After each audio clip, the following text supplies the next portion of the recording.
ब्रह्म विद्या संप्रदाय कर्तृभ्यो वंश ऋषिभ्यो महद्भ्यो नमो गुरुभ्यः।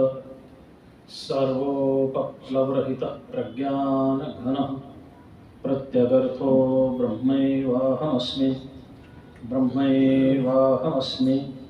ओम शांति शांति शांतिः। शंकरं शंकराचार्यं केशवं बादरायणं सूत्रभाष्यकृतौ वन्दे भगवन्तौ पुनः पुनः। ईश्वरो गुरुरात्मेति मूर्तिभेदविभागिने व्योमवद्व्याप्तदेहाय दक्षिणामूर्तये नमः। ओम शांति शांति शांतिः।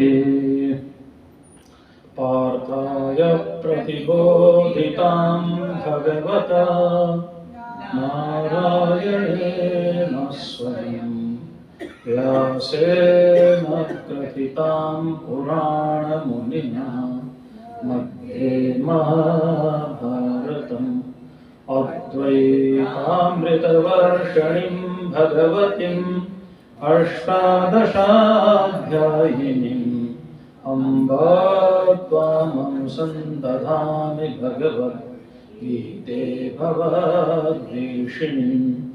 नमोऽस्तु ते व्यासविशालबुद्धे कुल्लारविन्दाय तपत्रनेत्र येन त्वया भारततैलपूर्णः प्रज्वालितो ज्ञानमयः प्रदीपः। प्रपन्नपारिजाताय स्तोत्रवेत्रैकपाणये ज्ञानमुद्राय कृष्णाय गीतामृतदुहे नमः। सर्वोपनिषदो गावो दोग्धा गोपालनन्दनः पार्थो वत्सः सुधीर्भोक्ता दुग्धं गीतामृतं महत्। वसुदेवसुतं देवं कंसचाणूरमर्दनं देवकी परमानन्दं कृष्णं वन्दे जगद्गुरुं। भीष्माद्रोणतटा जयद्रथजला गान्धारनीलोत्पला शल्याग्राहवती कृपेण वहनी कर्णेन वेलाकुला। अश्वत्थामविकर्णघोरमकरा दुर्योधनावर्तिनी सोत्तीर्णा खलु पाण्डवैर्नदी। कैवर्तकः केशवः पाराशर्यवचः सरोजममलं गीतार्थगन्धोत्कटम् नानाख्यानकेसरं हरिकथा सम्बोधनाबोधितं। लोके सज्जन षट्पदैर्हरः एपीयमानं मुदा भूयाद्भारतपङ्कजं कलिमल प्रध्वंसिनः श्रेयसे। मूकं करोति वाचालं पङ्गुं लङ्घयते गिरिं यत्कृपातमहं वन्दे परमानन्दमाधवं। यं ब्रह्मा वरुणेन्द्ररुद्रमरुतः स्तुन्वन्ति दिव्यैस्तवैर्वेदैः साङ्गपदक्रमोपनिषदैर्गायन्ति यं सामगा। ध्यानावस्थिततद्गतेन मनसा पश्यन्ति यं योगिनः यस्यान्तं न विदुः सुरासुरगणा देवाय तस्मै नमः। ओम शांति शांति शांतिः। श्रीमद् भगवद गीता का 9वें अध्याय का 19वां श्लोक, ठीक है ना? सातवां अध्याय का, सॉरी कोई बात नहीं भाई, मिस्टेक न हुआ, बोल गया निकाल, सातवां ही रखा है। देख रहा था कितने कॉन्शियसली आप बैठे हुए हैं। सातवां अध्याय ही निकाल रखा है, देखना चाहिए ना। गीता में आपने कई बार सुना होगा 3 षटक है। षटक समझते हैं ना, 6 की संख्या को षटक बोलते हैं। 1 से 6 अध्याय तक एक षटक है, 7 से 12 तक दूसरा है मध्यम षटक है, और 13 से 18 तक का तीसरा षटक है। अब हम मध्यम षटक की बात कर रहे हैं, 7 से 12 तक के अध्याय की। इस 7 से 12 तक के अध्याय में 3 चीजें हैं। एक है ईश्वर स्वरूप वर्णन, दूसरा है ईश्वर की भक्ति या ईश्वर की उपासना। उपासना समझ लो आप, ईश्वर की उपासना। और तीसरा है ईश्वर का अनुग्रह, ईश्वर की कृपा। इस मध्यम षटक में इन 3 चीजों पर बातें कही गई हैं। अब इन 3 चीजों पर बातें कही हैं तो आप देख रहे हैं कि ईश्वर का स्वरूप पहले के 6 अध्याय में है तो पर इतना नहीं है। है पहले के 6 अध्याय में क्या है? जीव का स्वरूप है। भगवान की उपासना तो है लेकिन वो कर्मयोग से है, और जीव का पुरुषार्थ प्रयत्न है। जीव का स्वरूप कर्मयोग और जीव का प्रयत्न, यह पुरुषार्थ जो भी आपके। इसमें क्या है? ईश्वर का स्वरूप है, ईश्वर की उपासना है और ईश्वर का अनुग्रह है, ईश्वर की कृपा। तो पहले ने तो शुरू कहां से किया? विषाद योग से नहीं, अर्जुन ने दूसरा अध्याय जीव का स्वरूप का वर्णन दूसरे अध्याय के 11वें श्लोक से, है ना? अशोचान अनुशोचस्त्वं प्रज्ञावादाश्च भाष्ये गतासुन गतासुच नानुशोचन्ते। इसके बाद जीव का ही स्वरूप है। 12 से 25 श्लोक तक तो बहुत ही सुंदर ढंग से निरूपण किया है। तीसरे अध्याय में भी, चौथे अध्याय में भी है। इंद्रिय व परार्था इंद्रिय व्यस्तो, ये सारा है ना उसमें। बुद्धे परतस्तु सह 5वें अध्याय में भी है, 6ठे अध्याय में भी है। बीच बीच में 6ठे अध्याय में ईश्वर का स्वरूप भी वर्णन है। थोड़ा है लेकिन कम मात्रा में। ऐसे यहाँ पर भी है लेकिन ज्यादा वर्णन भगवान के ईश्वर के स्वरूप का। इसलिए आप 7वां अध्याय देखिए, 8वां अध्याय देखेंगे तो आप वहां तो ध्यान की विधि बताई गई। इसके बाद प्रणव के द्वारा, ओम के द्वारा प्रकृति के मध्य में कैसे ध्यान किया जाता है। 9वें अध्याय में उनके स्वरूप का वर्णन किया गया है। 11वां अध्याय तो आपको मालूम ही है, विभूति दर्शन है ना? और 12वां अध्याय में भक्त के स्वरूप के माध्यम से भगवान का अनुग्रह है कि मैं किसको जल्दी से उठा करके अपने पास बुला लेता हूं, है या नहीं है? कि तुम चिंता मत करो, मैं हूं ना। भगवान ने कितनी प्रतिज्ञाएं की है वहां पर। अगर समय होगा तो बात करते रहेंगे बीच बीच में। अभी चूंकि 7वां अध्याय प्रारंभ हो चुका है इसलिए हम डिटेल में बात नहीं करेंगे, क्योंकि भूमिकाएं हमसे पहले जो थे माता जी, उन्होंने शायद विस्तार से आप लोगों को बताई होगी, और इसलिए हम बहुत विस्तार से नहीं बताएंगे। हमारे सामने इस समय 19वां श्लोक है। 20 हो गए शायद। हैं? 20वां हो गया। नहीं, 19वां ही है ना? जन्मांते। हाँ, 19वां श्लोक है। बहूनां जन्मनामन्ते ज्ञानवान् मां प्रपद्यते वासुदेवः सर्वमिति स महात्मा सुदुर्लभः। देखो, बहुनाम जन्मानाम अन्ते,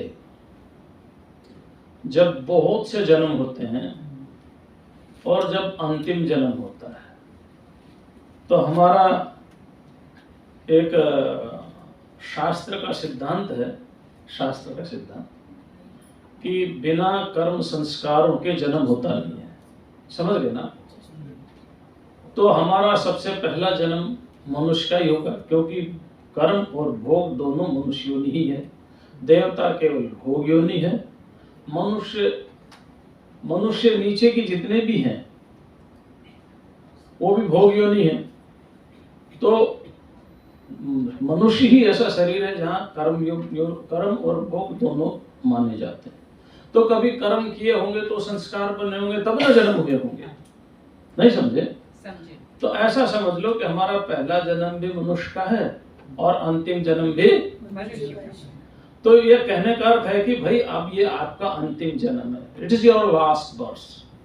अगर आप इस रिसाइकिल को रोकना चाहो तो रोक सकते हो, you can stop it here.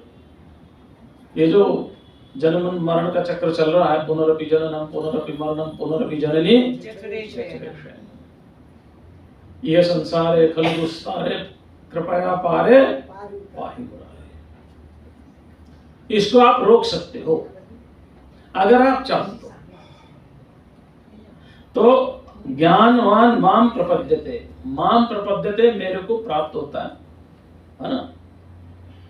पद वर्ब रूट है गति के अर्थ में, पद्यते गम्यते जायते, है ना।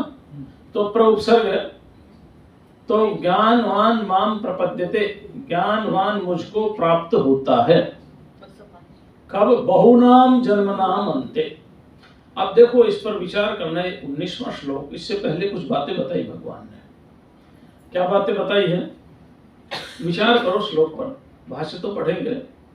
भगवान ने क्या कहा? चतुर्विधा भजन्ते माम, 4 लोग मुझे भजते हैं। तो 4 लोग का मतलब 4 प्रकार के, 4 काइंड्स ऑफ पीपल, है ना, नॉट ओनली 4 पीपल। चतुर्विधा भजन्ते माम जनाः सुकृतनो अर्जुन। कौन कौन से बताए? आर्त, जिज्ञासु, अर्थार्थी, ज्ञानी च भरतर्षभ। एक आर्त, एक जिज्ञासु, एक अर्थार्थी और एक ज्ञानी। ठीक है ना। अब देखिए, ज्ञानी कब बनता है? जब पहले ये 3 फुलफिल कर लेता है। तो पहले आर्त है। आर्त भक्त कैसा है? कल्पना करो आपके सिर में दर्द हो गया, कल्पना करो भयंकर दर्द है, हैमरिंग हो रहा है सिर में, हैमरिंग, हथौड़ा बजा रहा है कोई, वोमिटिंग होने को जा रही है, और आपके सामने भगवान आकर के खड़ा हो जाए और कहे बच्चे मैं तुझे अपने में लीन करना चाहता हूं, आओ मेरे पास, तो तुम क्या कहोगे? ये बात बाद में करना, पहले मेरा सिर दर्द दूर करो। ठीक है ना? ये बाद में बात करना, पहले मेरा सिर का दर्द दूर करो, पहले सिर दर्द दूर करो। अगर भूखा व्यक्ति के पास भगवान चला जाए, कहते बोलो क्या चाहते हो, बस 2 रोटी दे दो। तो ये जो इच्छाएं है ना, हमारी इच्छाएं, तो दुख दूर करने की इच्छा, वस्तु के तत्व को जानने की इच्छा और कामनाओं की पूर्ति करने की इच्छा, उसके बाद है मोक्ष की इच्छा। तो कितने ही जन्मों में हमें आर्त भक्त होना पड़ता है। होना इसलिए पड़ता है, भगवान की मर्जी से नहीं है, क्योंकि अपने कर्म संस्कारों से हमें ये चीजें प्राप्त होती है। जब आप धर्म का अनुष्ठान करेंगे, अनुष्ठान का मतलब कोई यज्ञ हवन से मतलब नहीं है, पालन करना। धर्म का अनुष्ठान माने धर्म का पालन करना। जो शास्त्रों में वर्णन है उसके अनुसार अपने धर्म में, वर्णाश्रम धर्म में आप पालन करेंगे, तो उसको पालन करने के लिए ये जो आर्त इच्छा है, दुख दूर करने की इच्छा है, फुलफिलमेंट दूर करने की इच्छा है कि मेरी इच्छाएं पूर्ति हो जाए, ये सारे की सारी सात्विक भाव में आ जाएंगी। और जब सात्विक भाव में आएंगी, आप भगवान से दुख भी दूर करना चाहेंगे और भगवान को भी चाहेंगे। और जब ये राजसिक भाव में आ जाती है, तब केवल मेरे को दुख दूर हो जाए, या मेरी जो है कामनाएं पूर्ति हो जाए, या धर्म पूर्वक कर्म करते हुए मुझे लोक और परलोक मिल जाए। कितने ही जन्मों में हमारी यात्राएं इसी तरह से चलती है। कितने जन्मों में यात्राएं चलती हैं। तो फिर क्या कहा? अच्छा भाई, ये जितने भी भक्त हैं सब बेकार हैं, खाली ज्ञान ही ठीक है। बोला नहीं नहीं, ऐसी बात नहीं। तो उदाराः सर्व एवं ये सारे दे आर ऑल ग्रेट, सब ग्रेट है, सब उदार हैं, लेकिन ज्ञानी तात्वात्मेव मे मतम, है ना, that is the oneness with divine. ज्ञानी क्या है? Oneness, there is no second, there is no second, ठीक है ना। लेकिन ये भी उदार है, क्योंकि हर परिस्थिति में इन्होंने मुझे याद किया, और जब मुझे याद किया तो कहीं ना कहीं इनकी रुचि धर्म पूर्वक कर्मों में रही है, जिसको आजकल की भाषा में कर्तव्य बोलते हैं, जिसको ड्यूटी बोलते हैं, है ना, जिसको एथिक्स बोलते हैं आज की भाषा में, जो भी आप नाम दो, हमारे प्राचीन ऋषियों ने उसका नाम धर्म रखा है, समझ गए ना, उसका नाम धर्म रखा है। तो कहीं ना कहीं इनके सत्कर्म हैं, दुख मिला, ठीक है, किसी कर्मों का फल मिल गया, लेकिन अभी इनके अंदर सत्कर्म की भी काफी संस्कार इनके अंदर है, इसलिए मेरे को याद कर रहे हैं, इसलिए सारे उदार हैं। जो भगवान से दुख दूर करना चाहता है वो भी अच्छा है, जो भगवान से अपनी कामनाओं की पूर्ति करना चाहता है अर्थार्थी, वो भी ठीक है, और जो धर्म पूर्वक कर्म करते हुए, यज्ञ आदि करते हुए लोक और परलोक की कामना करता है, वो भी ठीक है, ठीक है, ठीक है। लेकिन इन सबको भोगने में कितने ही जन्म चले जाते हैं, समझ रहे हैं ना, इनको भोगने में कितने ही जन्म चले जाते, तब कहीं जाकर के जिज्ञासा पैदा होती है, किसकी? आत्मस्वरूप के जानने की, तब जाकर के मोक्ष की इच्छा पैदा होती है। तो इसलिए कहा बहु नाम जन्मना नाम अंते। एक और बात भाई, ये मत समझना कि बहुत से जन्म होंगे तब अंत में, तो आप ऐसा समझ लो ना, हमारे बहुत से जन्म हो गए और ये हमारा अंतिम जन्म है। क्यों मानते हो कि हमारे बहुत से जन्म होंगे? मान लो हो गए, और ये हमारा अंतिम जन्म है, इसलिए इसको देख करके निराश नहीं होना कि अभी तो हमें बहुत से जन्म लेने पड़ेंगे, है ना, हो गए हमारे बहुत से जन्म, अंतिम जन्म है, दैट्स द लास्ट पर। अब हमें जो करना करना है। तो बहुनाम जन्मना नाम अंते ज्ञानवान माम प्रपद्यते। जो ज्ञानवान है, ज्ञानवान कौन सा? ज्ञानवान किसके लिए कहा? One who has no difference with divine, आत्मैक्य बोध जिसको हो गया है। इसी को अद्वैत कहते हैं। जो एक ही बात है, अद्वैत का मतलब होता है, देखिए द्वैत का मतलब होता है दो, जहां दो नहीं है इसलिए एक नहीं कहा, जहां दो नहीं वहां एक भी कह सकते थे, है ना। एक कहने से अनेक की कल्पना होगी, समझ रहे हैं आप? एक कहने से दो की, तीन की, चार की, पांच की कल्पना होगी। एक है तो दो भी हो सकते हैं, तीन भी हो सकते हैं। इसलिए जहां द्वैत यानी दो है ही नहीं, उसको अद्वैत कहा है, यानी जहां संख्या ही समाप्त होगी। ही इज अलोन, केवल, केवल माने साक्षी चेता केवलो निर्गुणश्च, केवल ही इज अलोन, ठीक है ना। अब उस भाव को समझने के लिए हमने अद्वैत कहा है। अब उसको अद्वैत कहो, ब्रह्मात्मिक बोध कहो, स्वरूप स्थिति कहो, क्योंकि शब्दों में हम बोल सकते हैं, जो हो गया उसके पास शब्द नहीं, क्योंकि इंद्रिया नहीं, मन नहीं, वाणी नहीं, बोल नहीं सकता, ठीक है ना। हम बोल सकते हैं, हम उसको कुछ भी नाम दे सकते हैं, उसको ब्रह्मज्ञानी कह दो, आत्मज्ञानी कह दो, नहीं समझा, या उसको महात्मा कह दो। स महात्मा सुदुर्लभ, यहां ही लिखा है ना, यही लिखा है। तो अद्वैती है। वासुदेव सर्वमिति। अब देखिए ये ज्ञानवान का लक्षण है, सब कुछ भगवान ही है, सब कुछ भगवान ही है। वासुदेव माने वासयति वासु, जो संपूर्ण विश्व को अपने अंदर समाहित किया हुआ है।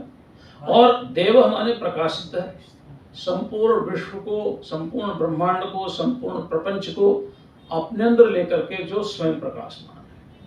Omnipresent, omnipotent and ओमनीशिएंट।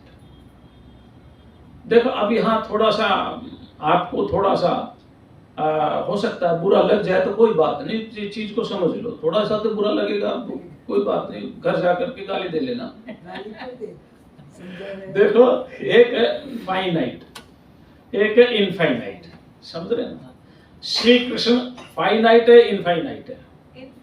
आप ये बात, इनफाइनाइट किसे कहते हैं? जिसका कभी जन्म ना हो, जिसकी कभी मृत्यु ना हो, ठीक है ना? भाद्रपद कृष्ण पक्ष अष्टमी तिथि को कौन पैदा हुए थे? तो कैसे इनफाइनाइट हो गए?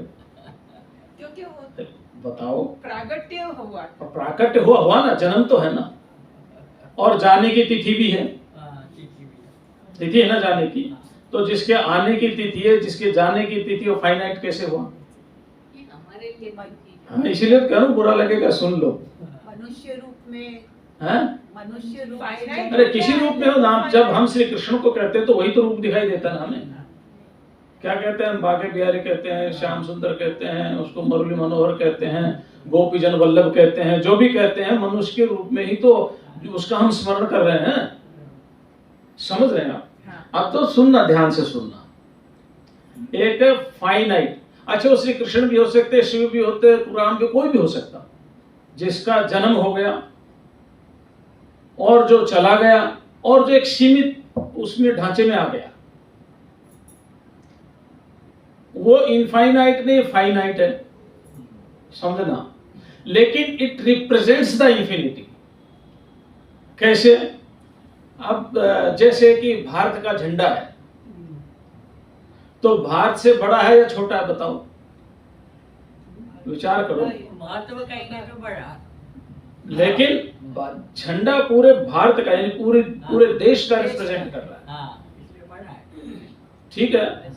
पूरे देश का झंडा रिप्रेजेंट कर रहा है, लेकिन झंडा भारत की भौगोलिक स्थिति से बड़ा नहीं है। कितने झंडे लगे हुए हैं, समझ रहे हैं ना? ठीक इसी तरह से श्री कृष्ण ने जब जन्म लिया, श्री कृष्ण जन्म लेने के बाद वो फाइनाइट हो गए, जन्म लेने के बाद। लेकिन वही श्री कृष्ण उसका रिप्रेजेंटेटिव करे इंफिनिटी का, इनफाइनाइट का, अनंतता का, समझ गए ना? पूर्णता का, नित्यता का, शाश्वतता का प्रतिनिधित्व कर रहे हैं।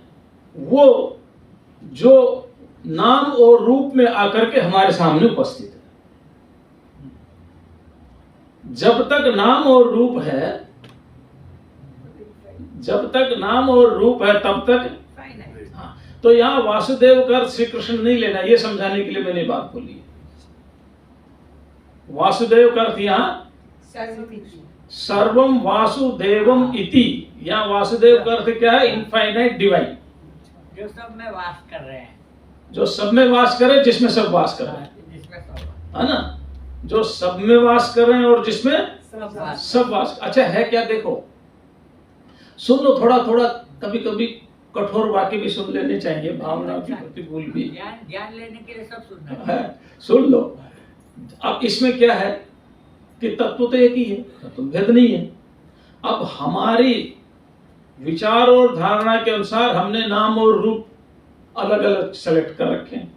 मान लो मैं विष्णु को मानता हूं, तो मेरे लिए विष्णु इन्फिनिट है, बाकी सब देवता उनकी पूजा कर रहे हैं, आरती कर रहे हैं, ध्यान कर रहे हैं, सब कुछ कर रहे हैं, उनका आदेश का पालन कर रहे हैं। मैं शिव को मानता हूं तो शिव मेरे लिए इन्फिनिट है, बाकी विष्णु इत्यादि सारे देवता उसकी पूजा कर रहे हैं, आरती कर रहे हैं और उनका आदेश का पालन कर रहे हैं। शिव पुराण पढ़ोगे तो शिव सर्वश्रेष्ठ है, भागवत पुराण पढ़ोगे तो विष्णु सर्वश्रेष्ठ है ना? ठीक है ना? देवी भागवत पढ़ोगे तो देवी ही सर्वश्रेष्ठ है, गणेश पुराण पढ़ोगे तो गणेश ही सर्वश्रेष्ठ है, और कितने ही देवता हैं। तो ये सर्वश्रेष्ठ की अवधारणा इस बात को लेकर के नहीं है कि यही सर्वश्रेष्ठ है। हाँ, सर्वश्रेष्ठ की अवधारणा है जिसको हम मान रहे हैं कोई समझ- हमारे लिए वो पूर्ण है। इसलिए हम ये नहीं कह सकते विष्णु तो पूर्ण है और शिव अपूर्ण है, या शिव पूर्ण है और विष्णु अपूर्ण है। हमने अपनी रुचि के अनुसार नाम और रूप को चुन लिया, अपनी रुचि के अनुसार, और अपनी रुचि के अनुसार नाम रूप को चुन करके उसकी आराधना की, और उसकी आराधना करके हमने उसमें पूर्णता का बोध प्राप्त किया, पूर्णता का बोध प्राप्त किया। तो इसलिए ध्यान रखना, यहाँ वासुदेव का अर्थ श्री कृष्ण नहीं है। वासुदेव का अर्थ यहाँ सब में वास करने वाला। और सबको बसाने वाला। हाँ, सब- वो श्री कृष्ण भी हो सकते हैं, वो शिव भी हो सकते हैं, वो दुर्गा भी हो सकती है, वो राम भी हो सकते हैं, वो गणेश भी हो सकते हैं। समझ गए हैं मेरी बात, जी जी जी। है ना? तो जब पूर्णता को आप किसी को भी देखो, पूर्ण एक ही है, पूर्ण दो नहीं है। नाम और रूप अलग अलग है ना?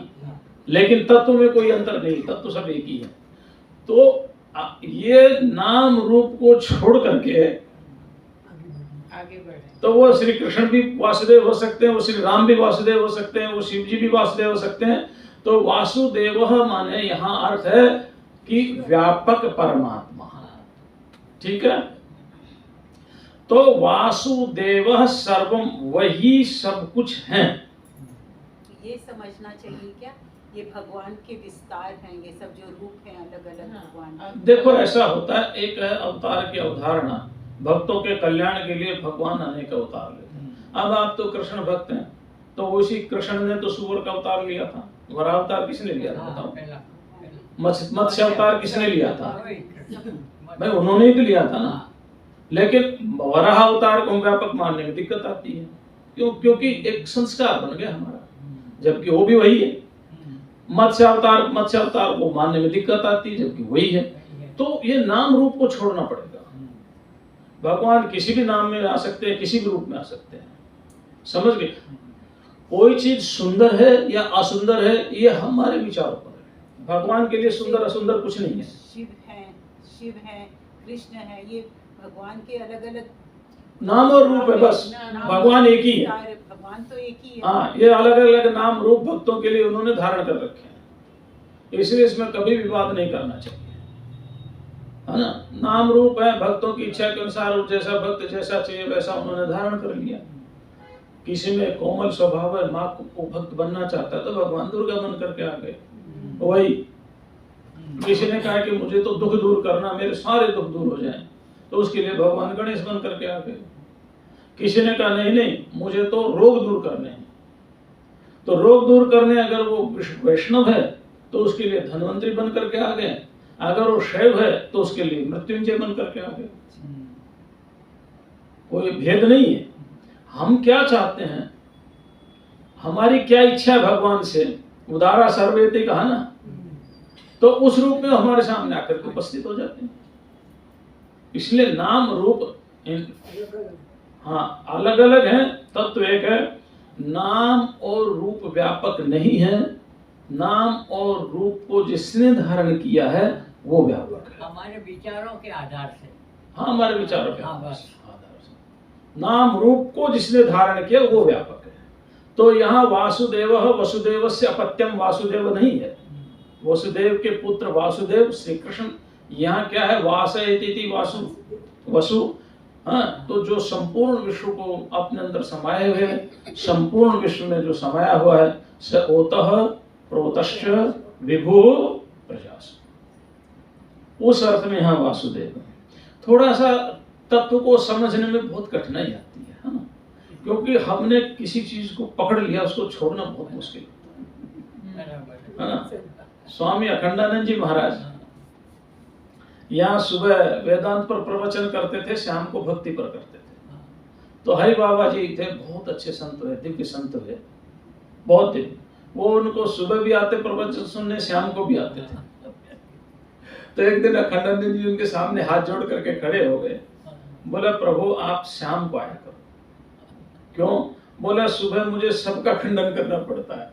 आप भक्त हैं, आपके हृदय को थोड़ी सी भी चोट लगेगी तो मुझे बहुत दुख होगा, क्योंकि वेदांत में तो कुछ भी नहीं है, एक तत्व ब्रह्म ही है और वो उपासक थे श्री कृष्ण के। तो अब वेदांत में तो ये सब करना पड़ेगा भाई, नाम रूप कुछ भी नहीं है। तो बोले आप शाम को भक्ति के प्रवचन करते हो तभी आना। तो वेदांत की जब हम बात करते हैं, वेदांत में एक ही तत्व है, उसी एक तत्व की यहाँ बात कही है। वासुदेव सर्वमिति स महात्मा सुदुर्लभ।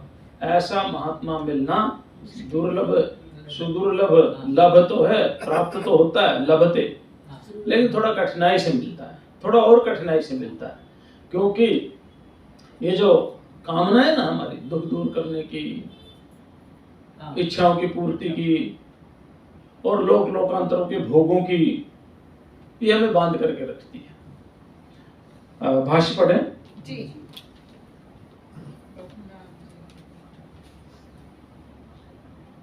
बहुनाम जन्मानां ज्ञानार्थ संस्कारार्जनाश्रयाणाम अन्ते समाप्तो ज्ञानवान प्राप्त परिपाक ज्ञानो माम वासुदेवम प्रत्यगात्मानं प्रत्यक्षतः प्रपद्यते। अब पढ़ाना तो नहीं ना आपको, उच्चारण तो नहीं करवाना ना? करवाना? अच्छा चलो करो फिर। बहुनाम जन्मनाम ज्ञानार्थ संस्कारार्जनाश्रयाणाम अन्ते समाप्तो ज्ञानवान प्राप्त परिपाक ज्ञानो माम वासुदेवं प्रत्यगात्मानं प्रत्यक्षतः प्रपद्यते। कथं वासुदेवः सर्वम् इति य एवं सर्वं सर्वात्मानं मां प्रतिपद्यते स महात्मा न तत्समः अन्यः अस्ति अधिको वा अतः सुदुर्लभः स मनुष्याणां सहस्रेषु इति उक्तम। अब देखो, ज्ञानार्थ संस्कार अर्जनाश्रयणा। अर्जन कहते संग्रह करने को, इकट्ठा करने को। अर्जन माने कमाना, है ना? जैसे आप कहते धनार्जन के लिए जा रहे हैं, समझ रहे हैं आप, है ना? प्राप्त करने। ऐसे ज्ञानार्जन, जैसे धनार्जन ऐसे ही ज्ञानार्जन। तो ज्ञानार्थ, ज्ञान के लिए, ज्ञान की प्राप्ति के लिए संस्कार अर्जनाश्रयाणा, संस्कारों का संग्रह किया है ऐसा जिन्होंने, यानी जन्म जन्मांतरों से जो आत्म तत्व के लिए ही प्रयत्नशील है। छठा अध्याय बताया ना, जब अर्जुन ने पूछा कि भाई आपका योग अगर पूरा नहीं हुआ और प्रारब्ध कर्म के अनुसार हमारा शरीर छूट गया, योग भ्रष्ट हो गए। भ्रष्ट का मतलब हमारा जितना जन्म दिन था जीने का उतना समय पूरा हो गया, तो क्या हम बादल की तरह छिन्न भिन्न तो नहीं हो जाएंगे? तो फिर अर्जुन ने बड़ी सुंदर बात की। उन्होंने कहा कि कोई भी पुण्य कर्म करने वाले का नाश कभी भी नहीं होता, कभी नहीं होता। श्रीमताम शुचिनाम गेहे योग भ्रष्ट विजायते थे, ज्ञानवान नाम प्रपद्यते नहीं है। योग भ्रष्ट विजायते, है ना? वो उच्च कुल में जन्म लेगा, योगियों के कुल में जन्म लेगा, लेकिन नहीं कल्याण कृत कश्चित दुर्गतिम तात गच्छति। जो कल्याण के मार्ग पर चल रहा है छठे अध्याय में, उसकी कभी भी दुर्गति नहीं होती। तो इसलिए जन्मांतरों की साधना से जिन्होंने ज्ञान के संस्कारों का संग्रह किया, ऐसे बहुनाम जन्म नाम अंते, बहुत से जन्मों का अंत यानी समाप्त होने पर। अब मैंने प्रवचन में शुरू करने से पहले बताया था कि आप इसको ही अंतिम जन्म समझ लेना, कहीं निराश मत होना है कि अभी तो हमें बहुत जन्म मिलने, है ना? हाँ, समाप्त होने पर अंत में प्राप्त परिपाक ज्ञानो, जिसका ज्ञान परिपक्व हो गया है, ऐसा ज्ञानवान, ऐसा जो ज्ञानी है, वो माम मुझ वासुदेवम, वासुदेव को। यहाँ भगवान श्री कृष्ण ईश्वर के स्थान पर खड़े होकर के माम कह रहे हैं, है ना? तो कैसे माम? प्रत्यगात्मानम। प्रत्यगात्मा किसे कहते हैं? अपने स्वरूप को। प्रत्यगात्मा किसे कहते हैं? अपने अपने स्वरूप को। आत्मा, प्रत्यक आत्मा, प्रत्यगात्मा, अपने ही अंदर अपना ही अनुभव किया, उसका नाम है प्रत्यगात्मा। जिसको आप सुबह हम अपरोक्षानुभूति ले रहे हैं, जिसको अपरोक्षानुभव माने आत्मैक्य बोध, अनुभव माने ज्ञान, है ना। प्रत्यक्ष है, परोक्ष है और अपरोक्ष। परोक्ष अनुमानजन्य होता है, जो हमारी इंद्रियों से परे चीज है, हमें दिखाई नहीं दे रही, सुनाई नहीं दे रही, उसको परोक्ष कहा है। और जो इंद्रियों के घेरे में आ गया है, हमें दिखाई दे रहा है, हवा अनुभव हो रही है, गंध ग्रहण किया जा रहा है, रूप देखा जा रहा है, जो इंद्रियों के घेरे में आ गया उसको प्रत्यक्ष कहा है। लेकिन ना तो जो दूर है, ना जो इंद्रियों के घेरे में आया हुआ है, वो क्या है फिर? मेरा अपना स्वरूप ना तो मेरे से दूर है और इंद्रियातीत है, इंद्रियों का विषय नहीं है, तो उसको कहा अपरोक्ष। यत् साक्षात अपरोक्षात ब्रह्म, उसको अपरोक्ष कहा है। तो उसी अपरोक्ष शब्द को यहाँ प्रत्यगात्मा कहा है। उसी को यहाँ क्या कहा है? प्रत्यगात्मा। तो जो प्रत्यगात्मानम, अपने आप को मुझ स्वरूप का अनुभव करने वाला, यानी मैं वासुदेव, वो भी अपने आप को इसी रूप में जो अनुभव कर रहा है, प्रत्यक्षतः प्रपद्यते, प्रत्यक्ष रूप से मुझे प्राप्त हो जाता है। कथम? वासुदेव सर्वम इति, क्योंकि वो जानता है कि सब कुछ वासुदेव ही है।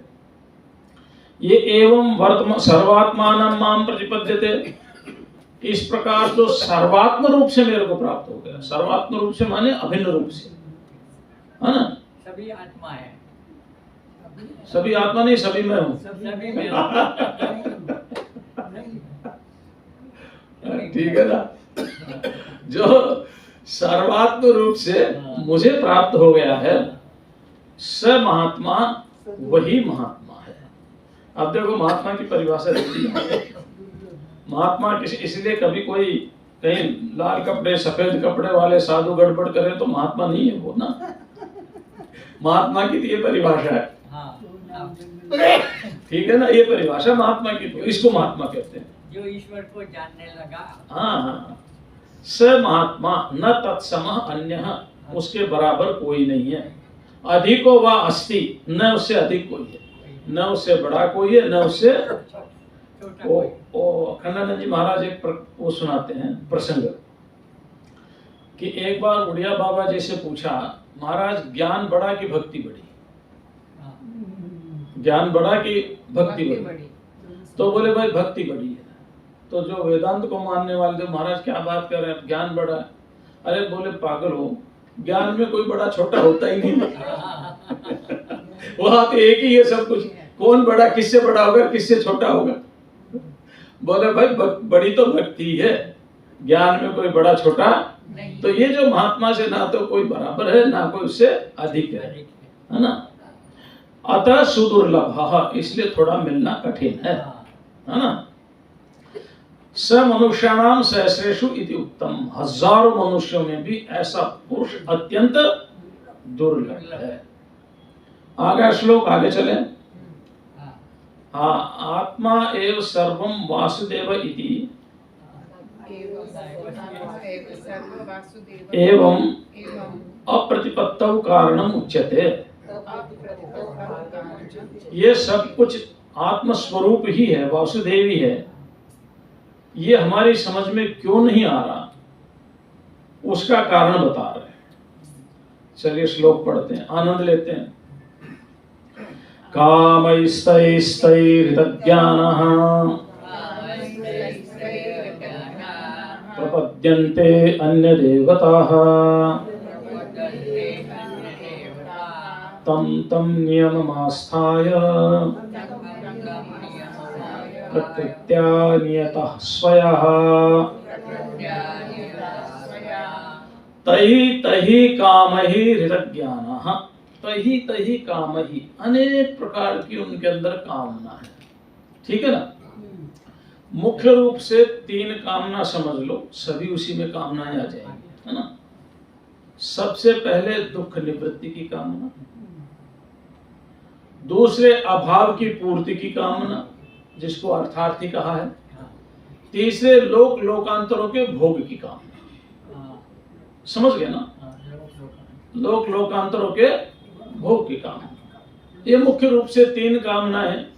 इन्हीं 3 कामनाओं में सारी कामनाएं आ जाती। पशु चाहिए, पुत्र चाहिए, पत्नी चाहिए, पति चाहिए, धन चाहिए, दौलत चाहिए, फैक्ट्री चाहिए, ये चाहिए, वो चाहिए, है ना। जितनी भी कामनाएं हैं सारी इसी में आ जाएगी। ठीक है ना। तो मुख्य रूप से आप 3 कामनाओं समझ लो मुख्य रूप से। तो तही बहुवचन का प्रयोग है ना, बहुवचन का प्रयोग है। तेन ताभ्याम तही, है ना। और काम शब्द पुल्लिंग है, इसलिए पुल्लिंग में ही है। तेन ताभ्याम तही, तही काम ही, उन कामनाओं के द्वारा, तही तही उन काम ही कामनाओं के द्वारा। कितनी कामनाएं हमारी, तो जैसे एक छोटा सा वट वृक्ष का बीज एक विशाल वट वृक्ष को पैदा करता है, उस एक बीज से हजारों हजारों वट बीज पैदा होते हैं, उन हजारों हजारों वट बीज से हजारों हजारों वट वृक्ष पैदा होते हैं। ऐसी एक छोटी सी कामना हमारे अंदर हजारों हजारों कामनाएं पैदा करती है। उन हजारों हजारों कामनाओं से हजारों हजारों कामनाएं पैदा होती है और हजारों हजारों हमारे जन्म मरण होते हैं। ठीक है ना। अब इतनी कामनाएं कहां से काउंट करूंगा मैं, तो इसलिए मैंने सार में बता दिया 3 कामनाएं। ठीक है ना, इसलिए सार में बता दिया। तो बहुत कामनाएं हैं। आदमी क्या क्या नहीं चाहता। मंदिर में जाने से पहले लिस्ट लेकर के चलता है, भगवान के मंदिर में जाने से पहले लिस्ट लेकर के चलता है, क्या क्या मेरी इच्छा पूरी करनी है। और हर रोज नई लिस्ट तैयार रहती है, पहले वाली लिस्ट नहीं होती, हर रोज नई लिस्ट तैयार होती है। ठीक है ना। तो कर ठीक है, हम भगवान से नहीं मांगेंगे तो किससे मांगेंगे, उसमें कोई गड़बड़ नहीं है। मांगो, खूब मांगो, हमें भी जरूरत पड़ती है तो भगवान से मांगते हैं। ठीक है ना। तो वो कोई बुराई नहीं है। बुराई इसमें है कि आप मांग क्या रहे हैं। आप जीवन का आधार के लिए मांग रहे हैं, या संग्रह के लिए मांग रहे हैं, या अहंकार की पुष्टि के लिए मांग रहे हैं, या भोगों के लिए मांग रहे हैं। बस इस पर फर्क है। अगर जीवन निर्वाह के लिए आप मांग रहे हैं तो मान करके चलो, ये मांग आपको मोक्ष की तरफ लेकर के जाएगा। इसलिए मांगो उससे, मांगना कोई दिक्कत नहीं है। वो हमारे पिता हैं, हमारी माँ है। अगर हम अपने माँ बाप से नहीं मांगे तो किससे मांगे। तो हमें माता च पिता त्वमेव, है ना। लेकिन मांग किस लिए रहे हैं, इसके ऊपर हमारा आगे का बंधन निर्भर है। समझ रहे ना। हाँ जी। तो उन कामनाओं के द्वारा ऋतक ज्ञानाः, जिनका ज्ञान हरण हो गया है ना। कामनाओं ने ज्ञान को हर लिया, फिर दूसरा कुछ होता ही नहीं है। होता ही नहीं है। ठीक है ना। माता जी का अनुभव है। हरण हो गया, फिर कैसे नष्ट हो गया, दब गया। हरण का मतलब चोरी नहीं होता ज्ञान। ज्ञान वो कोई मूर्त चीज नहीं है। ज्ञान को उठा करके ले जाएगा, दब जाता है। दब गया। वासनाएं दूसरी बलवान हो गई, कमजोर हो गया, विस्मृति में चला गया। हरण का अर्थ ये नहीं कि भाई ज्ञान कोई चश्मे की तरह से इसको कोई उठा लेगा। जरा शब्दों का भाव भी समझना चाहिए ना। हम इच्छाएं करते हैं ना, उस समय ज्ञान पर दब जाता है। तो उन कामनाओं के द्वारा जिसके ज्ञान का हरण हो गया। प्रपद्यन्ते अन्य देवता, वो दूसरे देवताओं की उपासना करते हैं। क्यों? क्योंकि जिसकी जैसी है कि कोई कहता मुझे तो भैरव से ही चाहिए, तो भैरव की उपासना करो भाई। हजारों देवता हमारे यहाँ, तो हर गांव के ग्राम देवता है ना। मुंबई की भी मुंबा देवी है ना। कोई मुंबा देवी में जाता है, कोई महालक्ष्मी में जाता है, कोई बाबूलान जाता है, तो कोई इस्कॉन में जाता है, तो कोई कहीं जाता है, तो कोई कहीं जाता है ना। अन्य देवताओं की उपासना। फोन नहीं, अंदर फोन नहीं सुनना। जब तक हम 15 तारीख तक हम रहेंगे यहाँ प्रवचन, तो 6 से 7 बजे तक no talks, no gossiping, no backbiting. Phone जरूरी है, बाहर सुनो फिर आ जाओ। अच्छा, सत्संग का क्या नियम है? अगर आपको एक वाक्य भी पड़ गया ढंग से कान में तो भी उद्धार हो जाएगा। जरूर नहीं आप 1 घंटा ही सुने। एक घड़ी आधी घड़ी आधी की पुनियार, तुलसी संगत साधकी कटे कोटि अपराध। तो आप फोन सुन करके फिर बैठ जाओ, भले 10 मिनट सुनो। आप 10 मिनट में भी ग्रहण कर सकते हैं और 5 घंटा सुनकर भी नहीं कर सकते। इसीलिए ये चिंता मत करो कि हमारा छूट जाएगा, है ना, लेकिन अंदर किसी को डिस्टर्ब मत करो, ठीक है? हाँ चलो। तो प्रपद्यन्ते अन्य देवता, वो दूसरे देवताओं की शरण ग्रहण कर लेते हैं। छोटे छोटे देवताओं की शरण ग्रहण, कोई भूत की उपासना करने लग जाता है, कोई पिशाच की उपासना करने लग जाता है ना। हाँ, और हिंदुओं में सबसे कमी है कि हजारों देवता होते हैं भी वो जाके पीर में ही चले जाते हैं, पैगंबर में ही चले जाते हैं। तो तम तम नियम आस्थाय प्रकृत्या नियता स्वया, क्यों? उनका स्वभाव ऐसा ही हो गया, उसी में ही उनका स्वभाव हो गया है। अपने अपने स्वभाव के कारण वो उन देवताओं की ही आराधना कर रहे होते हैं, अपने अपने स्वभाव के कारण। इसलिए मुझ वासुदेव को नहीं जानते, समझ गए? तो आप पढ़ लेते हैं, फिर थोड़ा सा हिंदी अनुवाद कर लेते हैं, फिर जैसा परमात्मा की इच्छा होगी कल चर्चा करेंगे। चलेंगे आनंद से, है ना। काम ही तही तही, तो कामेन कामाभ्याम कामही, है ना। पुत्र पशु स्वर्गादि विषयैहि ऋतज्ञानाः अपहृत विवेक विज्ञानाः प्रपद्यन्ते अन्य देवताः प्राप्नुवन्ति वासुदेवात् आत्मनः अन्य देवताः तम तम नियमम देवताराधने प्रसिद्धो यो यो नियमः तम तम आस्थाय आश्रित्य प्रकृत्या स्वभावेन जन्मांतरार्जित संस्कार विशेषेण नियता नियमितः स्वया आत्मीयया। तो तय तही काम ही पुत्र पशु स्वर्ग आदि विषय, पुत्र पशु स्वर्ग आदि भोगों की, है ना, प्राप्ति विषय अनेक प्रकार की कामनाओं द्वारा, ठीक है ना, अपहृत विवेक विज्ञान, जिनका विवेक विज्ञान नष्ट हो चुका है। अब देखो, विवेक कहते समझदारी को। हमने दाल चावल मिला दिए, दाल अलग कर दो चावल अलग कर दो, विवेक हो गया। यानी हमें दाल की भी समझ है और चावल की भी समझ है। तो विवेक हर समय दो के बीच में ही होता है ना, जड़ और चेतन। अच्छा या बुरा, अच्छा का भी बोध बुरा का भी बोध है तो बुरा छोड़ दो और अच्छे को पकड़ लो।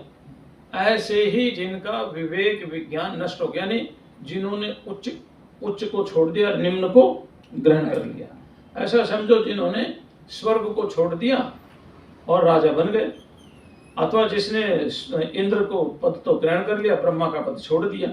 समझ रहे ना? तो आप इस तरह से समझ लो, जिसने आत्मस्वरूप को छोड़ दिया और संसार को पकड़ लिया।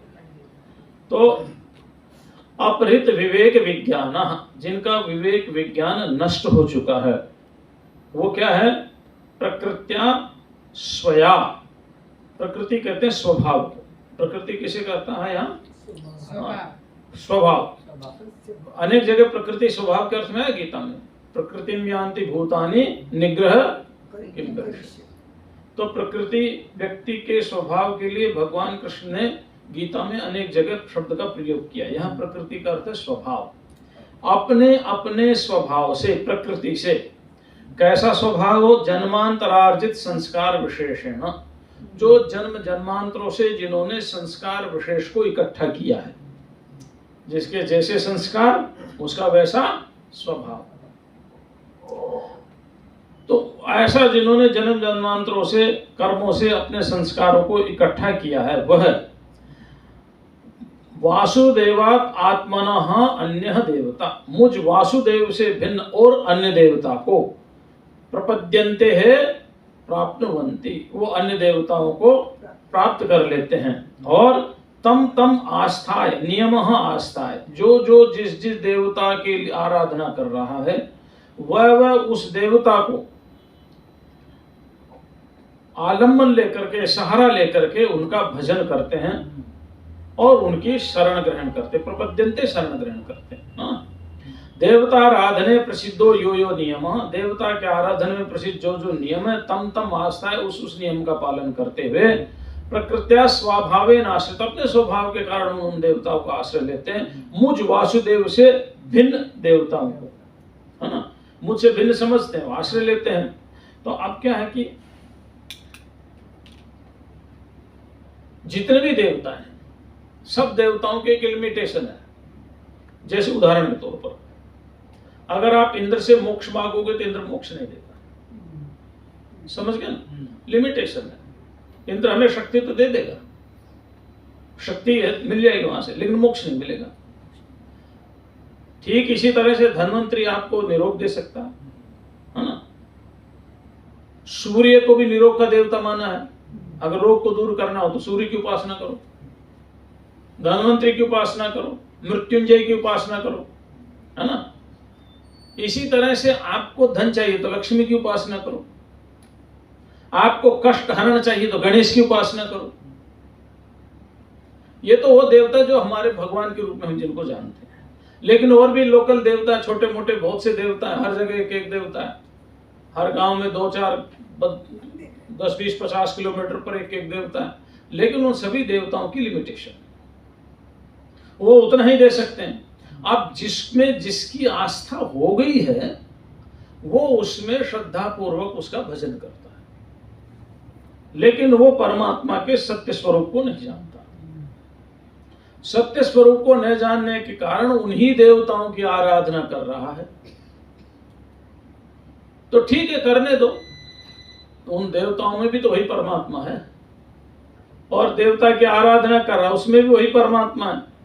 कर्म फल भोग तो परमात्मा देगा ना, तो कर्म फल भोग जब परमात्मा देगा तो परमात्मा ही देवता में, परमात्मा ही उस भजन करने वाले में है, तो कर्म फल भोग तो उसको मिलेगा। जैसे जिसकी आराधना कर रहा है उसके अनुसार उसको फल तो मिलेगा।